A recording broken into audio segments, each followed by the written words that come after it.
Sur Witches Radio, apprenez à cuisiner comme une vraie sorcière. Bonjour à tous. Je suis très heureuse de vous retrouver aujourd'hui pour une nouvelle chronique culinaire du Brouet au Hochepot dans laquelle je vais vous donner la délicieuse recette des boulettes de prime-vert et d'avoine à la noix de coco. Alors on est en pleine saison des prime-verts et la prime-vert, eh bien, nous allons l'utiliser en magie pour les sortilèges de beauté et d'amour. Donc cette recette, comme vous vous en doutez, est ciblée sur ces deux vertus magiques. Alors, en plus d'être très jolie, cette prime-vert commune, c'est la prime-vert commune qu'on va utiliser, c'est-à-dire c'est cette petite fleur que l'on voit partout en ce moment, dans les jardins, au bord des chemins, dans les talus. Il y en a un peu partout. C'est la prime-vert commune, ce n'est pas la prime-vert médicinale qu'on trouve dans les sous-bois, qui est uniquement de couleur jaune. Donc là, ce sont ces petites fleurs multicolores. Alors nous allons éviter quand même d'aller les ramasser chez notre voisin parce qu'on ne sait pas s'il a traité ou non les plantes qui vont être autour de ces jolis prime-verts. Donc mieux, puis de toute façon ça se fait pas non plus. Et puis il faut savoir aussi que les pesticides mettent très longtemps à s'évacuer de la terre et que par exemple même si vous en avez devant votre jardin et que vous habitez depuis très longtemps dans l'endroit, là il n'y a pas de problème. Mais si vous venez d'acheter votre maison et que vous les cueillez dans votre jardin, vous ne savez pas si le propriétaire d'avant n'avait pas traité également ces plantes avant que vous achetiez la maison. Donc par sécurité, si c'est le cas, allez les cueillir dans la nature. Et puis en plus, vous êtes sorcier et sorcière, donc c'est une belle aventure. On prend son panier en osier et on va cueillir nos prime-verts. Choisissez-en de plusieurs couleurs, bien sûr, ce sera beaucoup plus joli dans notre recette. Alors une fois que nous avons nos prime-verts, on va rassembler le reste des ingrédients. Alors il nous faudra environ une tasse de pétales de prime-vert coupés en dés. Enfin en dés. Pas en dés mais en petits, tout petits, coupés en dés. Excusez-moi, coupé en toutes petits morceaux. Puis nous allons avoir besoin d'un quart de tasse d'huile de noix de coco. Bien sûr, elle doit être vierge et bio, c'est mieux. Ensuite, un quart de tasse de miel. Alors, le miel, vous choisissez celui que vous préférez. Vous prenez un miel de qualité quand même. Ensuite, un quart de cuillère à café de sel, une cuillère à café d'extrait de vanille, une demi-cuillère à café de graines de cardamome que nous aurons réduit en poudre, une demi-cuillère à café de zeste de citron non traité, une tasse d'avoine complète en flocons, et une tasse de noix de coco non sucrée râpée. Et on termine enfin, excusez-moi, j'allais oublier, par la cuillère à soupe, on va dire, de sucre glace.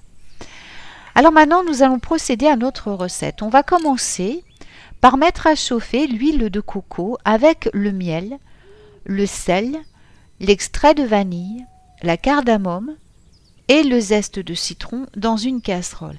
Alors on va faire fondre à feu très très doux, mais on ne va pas faire trop chauffer.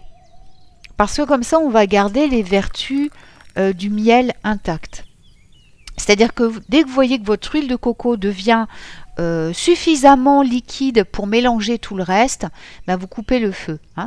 Et vous allez ajouter l'avoine, les flocons d'avoine et la noix de coco, une partie de la noix de coco râpée. Puis, on remue bien comme il faut pour tout bien mélanger. On va laisser le feu, on va remettre, sur le feu, mais on va le mettre, vous savez, en maintien à chaud seulement. Alors, si vous préférez, si vous avez un four qui le fait, ou sinon, faut mettre votre four sur la plus basse température, transvasez tous vos ingrédients dans une terrine qui va aller dans le four, ou alors si vous avez la chance d'avoir une casserole qui va au four, remettez-la à la plus basse température. simplement dans un maintien au chaud pour que les ingrédients ramollissent bien, c'est-à-dire le flocon d'avoine, tout ça, que ça devienne bien mou sec. Voilà. Et ensuite, on met tout à refroidir. Une fois que vraiment, vous voyez que vos flocons d'avoine, c'est principalement le flocon d'avoine, hein, et puis la noix de coco qui ont besoin de ramollir. Alors, une fois que tout cela a bien ramolli, on met à refroidir. Quand le mélange est bien froid, vous laissez refroidir à température ambiante. Hein. Quand le mélange est bien froid, eh bien, vous allez ajouter vos pétales de fleurs. Pourquoi il faut que ça soit froid? Parce que si vous les mettez à chaud, les couleurs vont partir. Et et puis elles vont devenir transparentes, toutes cuites, vous voyez. Donc c'est pas beau. Et puis en plus pour les manger, c'est pas bon non plus. Donc on va remuer le tout pour que les fleurs soient bien réparties dans tout le mélange. Alors si vous en avez pris toutes les couleurs, vous allez voir, c'est très joli. Et maintenant on va rouler nos boules à la main, à la taille que l'on souhaite. Alors normalement votre pâte est donc devenue suffisamment souple pour être modelée sans problème. Si vous préférez faire des barres avec ce mélange au lieu de faire des boules, eh bien si vous avez des moules, vous savez, pour faire les barres comme on fait, moi je fais mes barres de des petits encas là moi-même, mes barres de céréales. Donc vous pouvez le faire également comme ça. Vous mettez votre mélange dans vos moules, puis vous pressez bien avec le dos d'une cuillère, d'une spatule, ça marche bien. Et sinon, vous roulez vos boules de manière uniforme. Alors il faut que ce soit quand même bien tassé, hein, bien serré. Et ensuite, nous allons les mettre au réfrigérateur, où là, elles vont refroidir totalement. Alors, il faut au moins 3 à 4 heures, mais le mieux, c'est de les laisser quand même soit toute la journée, soit toute une nuit. Puis, pour,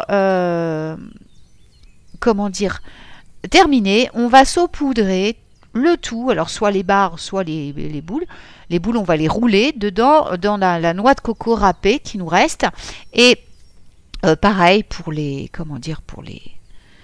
Oh, j'ai du mal à parler ce matin, pour les barres, voilà, excusez-moi. Et on va saupoudrer avec un petit peu de sucre glace si on veut que ce soit un petit peu plus sucré. Ensuite, eh bien, nous allons pouvoir les conserver dans notre réfrigérateur, dans un contenant hermétique en verre, c'est mieux, pendant 2 semaines environ.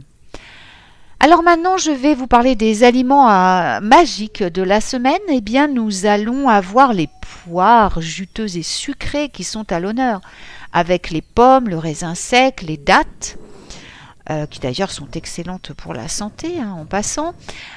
Puis, au niveau des légumes, eh bien, privilégions le céleri, le poireau et la carotte. Nous allons les assaisonner avec le thym et le basilic, qui vont être les plantes aromatiques de la semaine. Et nous allons les épicer avec la muscade, la fleur d'anis et le curry. Nous allons boire des thés de menthe et de mélisse. On préparera le vin de Primevère et celui de sauge cette semaine. Voilà. Eh bien, j'espère que cette chronique va vous régaler. Et je vous retrouve très vite pour de nouvelles aventures magiques. Prenez soin de vous. L'univers secret et initiatique de la sorcellerie, c'est sur Witches Radio.